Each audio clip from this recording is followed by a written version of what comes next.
మన దేశీ ఆవుల అభివృద్ధి పెంపకంతో ఇతర దేశాలు పాడి పరిశ్రమల్లో మంచి ఫలితాలను సాధిస్తున్నాయి. కానీ మన రైతులు రోగనిరోధక శక్తి, పాల నాణ్యతలో దేశీ ఆవులకు సాటిరాని విదేశీ సంకర జాతుల పెంపకం వైపు మొగ్గు చూపుతున్నారు. అధిక పాల దిగుబడులకు ఆశపడి మన దేశీ సంపదను విస్మరిస్తున్నారు. శతాబ్దాల మన గ్రామీణ జీవితంలో విడదీయరాని భాగంగా ఉన్న దేశవాళీ ఆవులు మరో 10 ఏళ్లలో అంతరించిపోనున్నాయని నిపుణులు హెచ్చరిస్తున్నారు. ఈ నేపథ్యంలో రంగారెడ్డి జిల్లాకు చెందిన ఓ రిటైర్డ్ ఉద్యోగి దేశీ ఆవుల విశిష్టతను దశ దిశలా వ్యాపింపచేస్తున్నారు. అంతేకాదు దేశీ ఆవులతో పాడి పరిశ్రమను నిర్వహిస్తూ లాభాల బాటలో పయనిస్తున్నారు.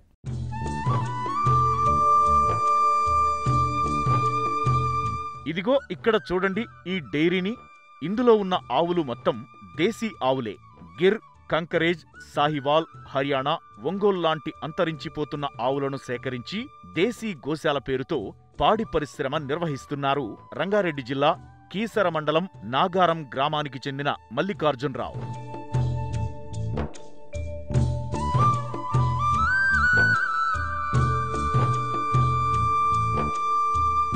మల్లికార్జునరావు ఉస్మానియా యూనివర్సిటీలోనూ కామన్వెల్త్ ఆఫ్ లెర్నింగ్లో పనిచేసేవారు.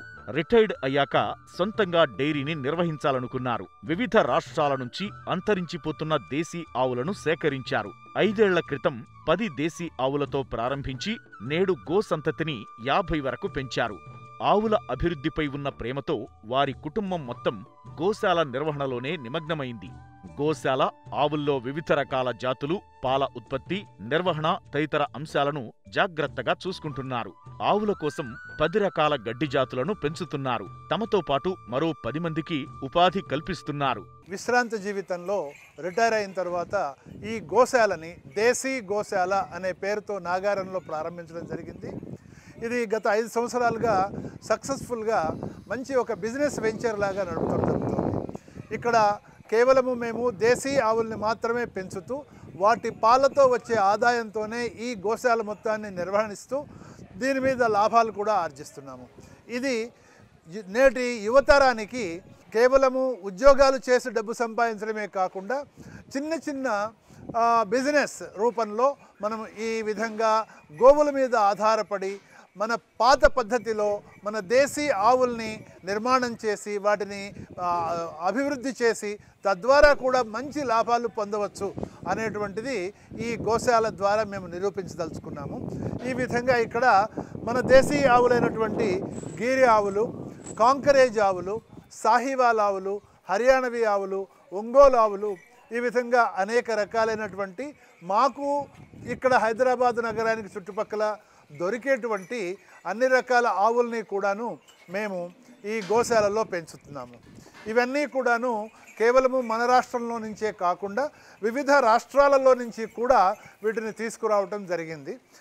చుట్టూ ఉన్నటువంటి హర్యానా, పంజాబ్, గుజరాత్, రాజస్థాన్, అలాగే మైసూర్ మొదలైనటువంటి రాష్ట్రాలే కాకుండా మన ఆంధ్రప్రదేశ్, తెలంగాణలోంచి వచ్చిన ఆవులు కూడా ఇక్కడ ఉన్నాయి. ఇవన్నీ కూడాను చక్కటి పాలు ఇచ్చే ఆవులు. ఇవన్నీ రోజుకి 10 లీటర్ల నుంచి 12 లీటర్ల వరకు పాలు ఇచ్చి మనల్ని ఎంతో ఆనందింపజేస్తాయి. వీటికి చక్కటి ఆహారము, ఆర్గానిక్ ఫుడ్ మేము వాటికి అందిస్తూ ఉంటాము. ఇందులో దానా, ఎండుగడ్డి, పచ్చిగడ్డి, సూపర్ నాపియర్ ఇలా అనేక రకాలైనటువంటి గడ్డి రకాలు, సుమారుగా 10 రకాలైనటువంటి గడ్డి రకాలతో వీటికి రోజు ఆహారం ఇస్తూ ఉంటాము. తద్వారా అవి మంచి పుష్టికరమైనటువంటి పాలని మనకి ఇస్తూ ఉంటాయి. ఈ దేశీ ఆవు పాల కోసం ఎంతో దూరం నుంచి మా గోశాలకు వస్తూ ఉంటారు. ఇంతేకాకుండా ఈ చుట్టుపక్కల ఒక 2 కిలోమీటర్ల దూరం వరకు కూడాను మేము ఈ పాలని సప్లై చేస్తూ ఉంటాము. రోజు ఉదయము సాయంత్రం కూడా 2 పూట్ల వీటి నుంచి పాలు తీయడం జరుగుతుంది. వీటి పాలు A2 పాలు అని అంటారు. ఈ A2 పాలని తాగటం మూలంగా A2 ప్రోటీన్ అనేటువంటిది ఎంతో ఆరోగ్యకరమైనటువంటి ప్రోటీను. అది ఈ పాలల్లో మాత్రమే దొరుకుతుంది. కాబట్టి దీనిని, ఈ పాలని చాలా సర్వశ్రేష్టమైనటువంటి గంటెడైనను చాలు గంగిగోవు పాలు అనేటువంటి సామెత మనకి ఆంధ్రప్రదేశ్లో ఉంది, తెలుగునాట.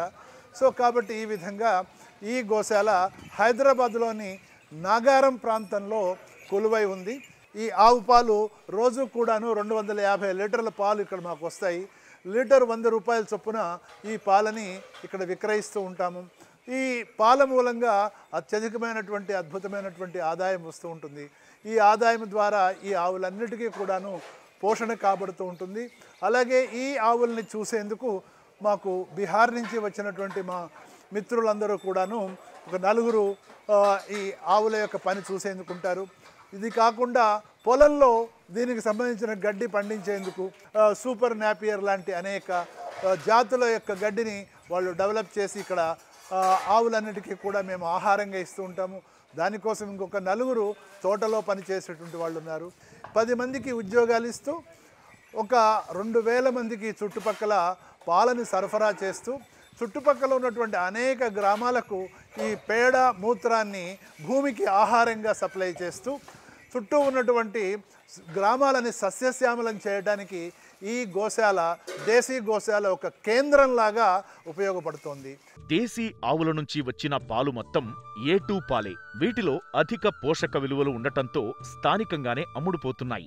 రోజుకు 250 లీటర్ల పాల దిగుబడిని తీస్తున్న మల్లికార్జునరావు స్థానికంగానే లీటరుకు 100 రూపాయల చొప్పున అమ్ముతూ మంచి లాభాలను గడిస్తున్నారు. అంతేకాదు పశువుల నుంచి వచ్చిన వ్యర్థాలను మిద్దె తోట సాగు చేసే నగరవాసులకు అమ్ముతూ అదనపు ఆదాయం పొందుతున్నారు. గోవుల్లో కూడా శ్రేష్టమైనటువంటి ఆవులు కొన్ని ఉంటాయి అనేటువంటిది మీ అందరికీ తెలిసిందే. ముఖ్యంగా కపిల జాతిని మన పూర్వులు ఎంతో ఆదరించేవారు. ఈ కపిల అనేటువంటి గోవు నల్లగా ఉండేటువంటి ఆవుని కపిల అంటారు. ఇది హర్యానా నుంచి వచ్చింది. హర్యానవీ జాతిలో కపిల జాతి, ఇది కపిల గోవు అన్నమాట. ఇది 12 నుంచి 14 లీటర్ల పాలు ప్రతిరోజు కూడా పాలధారలతో కడవలు నిండేట్టుగా ఇస్తూ ఉంటుంది. దీని తర్వాత ఇక్కడ ఉన్నటువంటిది ఇది సాహీవాల్కి చెందినటువంటి జాతికి చెందినటువంటి ఆవు. పంజాబ్లో చాలా ఎక్కువ దొరుకుతాయి. ఈ సాహీవాల్ ఆవులు దేశం మొత్తంలో కూడాను ప్రసిద్ధి చెందినవి. ఈ విధంగా ఈ ఆవు హర్యానా నుంచి వచ్చినటువంటి తెల్లటి ఆవు. ఇది మన ఒంగోలు జాతికి మళ్ళీనే ఉంటాయి. ఇవన్నీ కూడాను చూడటానికి ఒంగోలు ఆవుల్లాగా ఉంటాయి, కానీ హర్యానా నుంచి వచ్చినవి. పాలు చాలా బాగా ఇస్తాయి. 10-12 లీటర్ల పాలు ఉంటుంది ఈ ఆవు. అదేవిధంగా ఇక్కడ ఉన్నటువంటి ఇది ప్యూర్ గిరి జాతికి చెందినటువంటి ఆవు. గిరి యొక్క ముఖ కవళికలన్నీ మీరు చూడవచ్చు. గిరి ఆవులు మన దేశంలో పాల కోసం బాగా ప్రసిద్ధి చెందినటువంటివి. గిరి ఆవుల పాలల్లో నుంచి బంగారము, గిరి ఆవుల యొక్క మూత్రం నుంచి కూడాను బంగారాన్ని తీయటం ఈ రోజుల్లో మన సైంటిస్టులు చేస్తున్నారు. ఈ విధంగా గిరి ఆవులు మన దేశం మొత్తంలో కూడా చాలా ప్రసిద్ధి చెంది అనేక ప్రాంతాలలో గిరి ఆవులను తీసుకువెళ్ళి పెంచటం ఈ రోజుల్లో అనేక మంది గో ప్రేమికులు చేస్తున్నారు. ఈ ఆవు ప్రత్యేకంగా ఇంగ్లాండ్లో, యూకేలో బాగా ప్రసిద్ధి చెందింది. మన దేశం నుంచి అక్కడికి వెళ్ళి యూకేలో ఈ ఆవులు బాగా ఎక్కువ ప్రసిద్ధి చెందినాయి. అలాగే ఈ ఆవు రాఠీ జాతికి చెందినటువంటి ఆవు. చాలా ఎత్తుగా ఉండి గుర్రం మల్లే ఉంటుంది. రోజు కూడా 10 నుంచి 14 లీటర్ల వరకు కూడాను రోజు పాలు ఇస్తూ ఉంటుంది ఈ ఆవు. ఒక 15 లక్షల రూపాయల ఖర్చుతో ఈ గోశాలను ప్రారంభించడం జరిగింది. ఒక్కొక్క ఆవు ధర నేను ప్రారంభించినప్పుడు 80,000 నుంచి 1,00,000 రూపాయల వరకు ఉండేది. ఆ విధంగా 10 ఆవులతో ఈ గోశాల ప్రారంభం జరిగింది. సుమారుగా 8-9 లక్షలతో ఆవులకి, 3 లక్షలతో ఈ షెడ్ నిర్మాణం అంతా కూడా జరిగింది. 1,00,000 రూపాయలతో ఎక్విప్మెంట్ కావలసినటువంటి ప్యాకింగ్ మొదలైన అనేక ఎక్విప్మెంటు, క్యాన్లు ఇవన్నీ కొని ఈ విధంగా 15 లక్షల రూపాయలతో ఈ గోశాల ప్రారంభం జరిగింది. ఈనాడు అందరూ కూడా బీటెక్ మొదలైనటువంటి ఇంజనీరింగ్ మొదలైనటువంటి కోర్సులు చదివి 50,000 రూపాయలకి 60,000 రూపాయలకి నెలకి వచ్చే జీతాలతో చాలా కష్టపడుతూ ఉదయం నుంచి రాత్రి దాకా పనిచేస్తున్నారు. అదేవిధంగా ఈనాడు ఉద్యోగం కావాలంటే ఎంతో అక్షరాస్యత కావాలి. కానీ ఈ గోశాల నిర్వహణకి ఎలాంటి అక్షరాస్యత అవసరం లేదు. చక్కగా ఈ గోశాల ద్వారా లక్షల రూపాయలు సంపాదించుకోవచ్చు. ఇక్కడ ఉన్నటువంటి ప్రతి ఒక్క ఆవు కూడాను 10 లీటర్ల పైన పాలిస్తూ ఉంటుంది రోజు కూడా. ఆ విధంగా 10 లీటర్లు ఇక్కడ సిటీలో లీటరు 100 రూపాయల చొప్పున 1000 రూపాయల ఆదాయం ప్రతి ఆవు ఇస్తూ ఉంటే ఒక ఆవుకు అయ్యేటువంటి ఖర్చు కేవలం 200 రూపాయలు ఆహారానికి, ఒక 100 రూపాయలు పని మనుషులకి, వర్కర్స్కి, తర్వాత ట్రాన్స్పోర్ట్కి, ఎలక్ట్రిసిటీ, వాటర్ మొదలైనటువంటి వాటికి 1000 రూపాయల్లో నుంచి 300 రూపాయలు తీసేస్తే 700 రూపాయలు ఒక్క ఆవు మనకి రోజు ఆదాయం ఇస్తుంది అనడంలో మీరు ఆశ్చర్యపోవటం లేదా? అలాగా ఒక్క ఆవు రోజుకి 700 రూపాయల ఆదాయం ఇస్తూ ఉంటే 10 ఆవులతో ప్రారంభించినటువంటి గోశాల రోజుకి 7,000 రూపాయల ఆదాయం వస్తుందనడంలో అతిశయోక్తి లేదు. నెలకి మీరే ఊహించండి, రోజుకి 7,000 చొప్పున నెలకి 2 లక్షల సుమారుగా ఆదాయం కాదు, ఆ ప్రాఫిట్ అంటే మనకి లాభం వస్తుంది. ఎందుకంటే ఖర్చులు పోగా వచ్చినటువంటిదే అది. కాబట్టి ఒక గోశాలని 15 లక్షల ఖర్చుతో ప్రారంభించుకున్నటువంటి వాళ్ళు ఎవరైనా సరే నెలకి 2 లక్షల రూపాయల వరకు ఆదాయం పొందటంలో ఎలాంటి సందేహము లేదు. ఇది కేవలము పాల మీద మాత్రమే. ఇది కాకుండా పేడ, మూత్రము మొదలైనటువంటి వాటిని ఈ గోశాలకి కొన్ని వందల మంది రోజు వచ్చి వాళ్ళకి కావలసినటువంటి మిద్దె తోటలకు కావలసినటువంటి ఎరువంతా కూడా ఇక్కడి నుంచి, అదేవిధంగా ఇక్కడ పేడ ద్వారా పిడకలు మొదలైనటువంటి వాటిని మేము తయారు చేసి వాటిని కూడా అమ్మటం జరుగుతుంటుంది. ఈ విధంగా గోశాల ద్వారా అనేక రకాలైనటువంటి ఆదాయం వచ్చే అవకాశాలు ఉన్నాయి. ఇందులో 2 పద్ధతులు ఉన్నాయి. ఒకటి, చిన్న చిన్న యూనిట్లుగా 10-15 ఆవులతో మన హైదరాబాద్ నగరం చుట్టూతా ఉన్నటువంటి రింగ్ రోడ్డు చుట్టూతా ఒక 100 గోశాలలు ఏర్పాటు చేయాలి అనే మా ప్రయత్నంలో కొంత భాగంగా ఒక 10 గోశాలలు ఏర్పాటైనాయి. వారందరూ కూడా, పెట్టిన వారందరూ కూడా ఎంతో ఆనందంగా ఉన్నారు. ఇది ఒక పద్ధతి అయితే, రెండవ పద్ధతి 200 నుంచి 500 వరకు ఆవులు ఉండేటువంటి గోశాలలు కాదు, గో గ్రామాల నిర్మాణం ఈరోజు జరుగుతోంది. ఆంధ్రాలో, తెలంగాణలో కూడా నేను కన్సల్టెంట్గా ఉండి 200 నుంచి 1000 ఆవుల వరకు ఉండేటువంటి 100 ఎకరాలు ఉన్నటువంటి ఆసాములు, 50 ఎకరాలు ఉన్నటువంటి ఆసాములు నా దగ్గరకు వచ్చి ఆ విధంగా అక్కడ ప్రత్యేకమైనటువంటి షెడ్ల నిర్మాణం చేసి ప్రతి గో గ్రామంలో కూడా 200 నుంచి 1000 ఆవులు పెట్టేటువంటి పద్ధతిలో గో గ్రామ నిర్మాణం జరుగుతోంది. వాటి నుంచి సిఎన్జి గ్యాస్ ఉత్పత్తి చేయడానికి కావలసినటువంటి పేడ దొరుకుతుంది.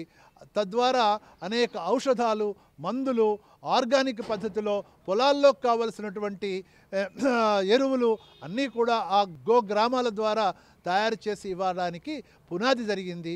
ఈరోజు అలాంటి గోగ్రామాల నిర్మాణము ఆంధ్రప్రదేశ్లో, తెలంగాణలో కూడా జరుగుతోంది. పాడి పరిశ్రమ ఏర్పాటు చేసి పశువుల ఉత్పత్తితో పాటు పాల ఉత్పత్తి చేపడుతున్న మల్లికార్జునరావు అంతరించిపోతున్న దేశీ ఆవులను వృద్ధిపరిచేందుకు ఆసక్తిగల రైతులతో నగరం చుట్టూ దాదాపు 8 దేశీ ఆవులతో డైరీ ఫామ్లను ఏర్పాటు చేయించారు. భవిష్యత్తులో గోశాలల గ్రామాలను ఏర్పాటు చేసి ఆయా గ్రామాల పరిధిలో వ్యవసాయంలో రసాయన ఎరువుల వాడకాన్ని తగ్గించడమే కాకుండా గోబర్ గ్యాస్ సరఫరా చేయాలనే లక్ష్యంతో పనిచేస్తున్న మల్లికార్జునరావు తోటి రైతులకు ఆదర్శమే.